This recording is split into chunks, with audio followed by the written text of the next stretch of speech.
Well, sure, it's easy to snap those vacation pics on your iPhone or your Samsung Galaxy, but what other tips can help you capture amazing photographs while you're on vacation? Well, that's where our travel guru, Casey Carr from Sharon Carr Travel, comes in. He's definitely got an eye for photography, and it's earned him awards like Travel Weekly's Gold.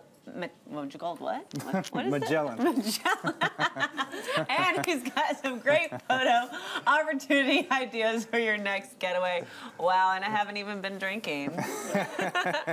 That's a shame. Just sometimes the prompter just trips me up. Now, I was telling you in the break, I'm about to head on several vacations, and so tips are always helpful with anybody, even if you have an iPhone or you have a fancy camera, right? Right. A tip is a tip, regardless of, you know, right. So what kind of camera you got. Let's start at the bottom. If you're just kind of into taking snapshots, it's not that big of a deal to you.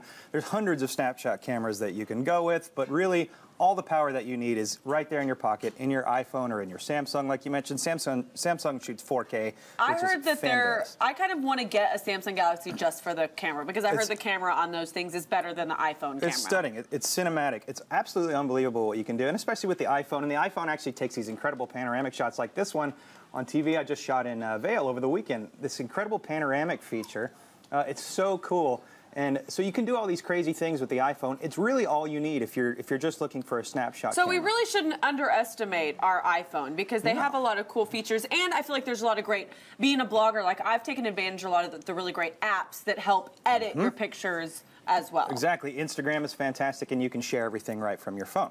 So moving on to this little camera, which most people are really familiar with. This is the GoPro Action camera. GoPros. It is awesome. Are these expensive? Like, how much are we looking to spend on one of these? About $399 for this one. But if you're wanting to take really good videos and not like lose all the space that's on your on your phone, then exactly. That's and they're rugged. This is waterproof. If you're going to the beach, you can take it underwater and do your snorkel photography. Cool. This little pole is cool. You can kind of get some POV footage.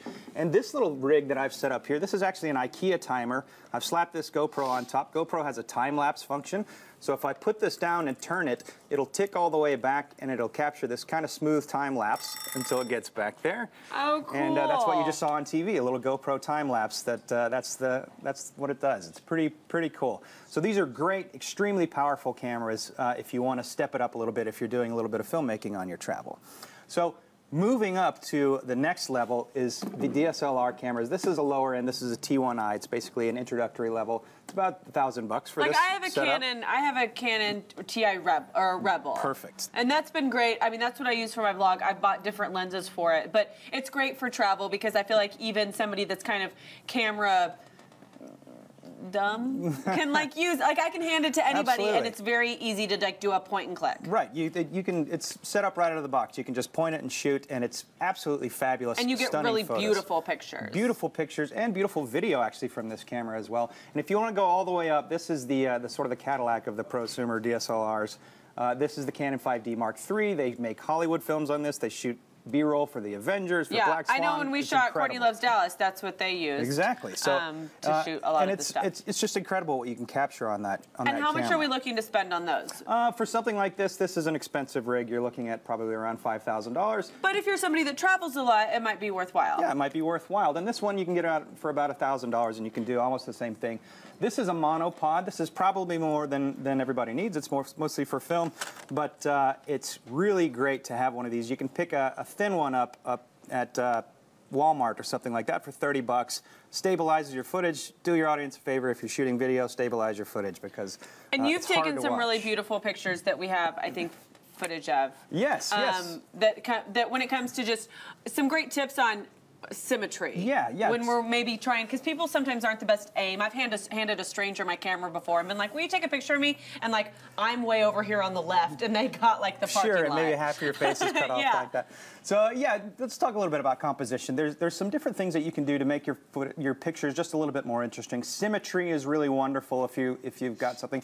There's also something called the rule of thirds, which is basically where you divide your frame into 3 spaces, and you put your subject to the left or the right, and it just makes it more of an interesting shot. Things that have different textures is always really dynamic in a picture, I love too. texture in a picture. I love to look at a picture and feel like I can feel that. I think that's why people love food pictures so much on Instagram, because you can see all the different colors and textures. That's right. It's almost like you can taste it. You can feel the granules between your fingers. I love that feeling from a picture. And when you get home, share them. Don't be like my parents and keep them on an SD card forever. Yeah. Throw them up on Facebook. Take your best ones out. Let everyone else enjoy them. Let everyone else enjoy them. And get some of them framed and put them in your house. That's right. Or you can do these I recently great bought a Polaroid. We've been framing some of the Polaroids that are really Polaroids fun. are so cool. And you can also get these great photo books made at almost any website, any photography website. And that's a great gift for grandparents who maybe weren't able to go on trip. Yeah, and they're a great way to share your photos with people who are over at your house. Thank you for so many great tips. My pleasure. Always so many great tips. You can head over to SharonCarrTravel.com or call them at 800-648-4856 for more of the latest deals that could possibly fit into your upcoming travel plans. Okay, and when we return, we have the answers to your parking woes.